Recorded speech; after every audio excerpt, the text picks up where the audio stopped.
Google's $35 Chromecast gives us a new, affordable way to stream media from any of our mobile devices to any HD TV. I'm Donald Bell, and in this how-to I'm going to show you how to set this up and make it work with a number of different devices, including an Android tablet, iPhone, or laptop. Now, as simple as this thing looks, setup does take a few minutes to complete. You plug it into an open HDMI port, connect the power cord to either a USB port on your TV or the included power adapter, then select the HDMI input you're using and you should see a setup screen. Now, unlike an Apple TV or a Roku, there's no remote control for the Chromecast and no Ethernet port, so you have to connect this thing to a Wi-Fi network, and to do that, it's going to need some help from another device. Now, whether you have a laptop or a phone or a tablet, make sure it's connected to the same Wi-Fi network you plan to use for the Chromecast, and direct the browser to google.com/chromecast/setup, preferably using Google's own Chrome browser.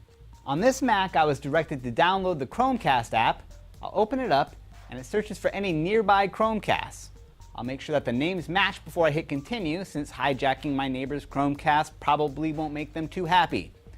Once the computer and the Chromecast are connected to each other, you'll see a unique 4-digit code on the screen. Since it matches the one on my computer, I'll click "That's my code." Next, I'll choose the Wi-Fi network I wanted to use from the drop-down list and enter the password. You also have the option to give your Chromecast a name if you're prone to naming your tech. Now on the TV here, we can see that the Chromecast is trying to connect to the network, and there it goes. We're all ready to cast. Now, once that's set, the application on my laptop here points me back over to the Chrome browser and installs a Chromecast plugin, which gives me this little button over here in the corner. When I press it, you can send your page over to the Chromecast while still controlling it locally on your computer. On YouTube, you'll see a specific Chromecast button down in the corner of the video player, which displays the video full screen on the TV. On Android, you'll see these same Chromecast buttons in media apps like Netflix, YouTube, and Google Play.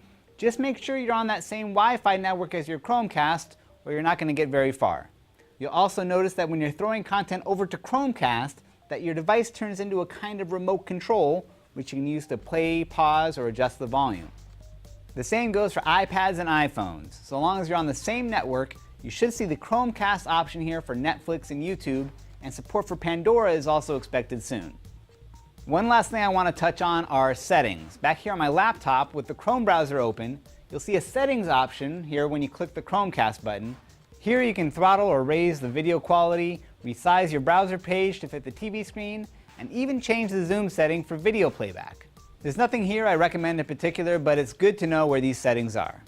So that's how to set up and use a Chromecast. If you're on the fence about getting one, check out our full review over on CNET, and for more how-to videos, howto.cnet.com. I'm Donald Bell.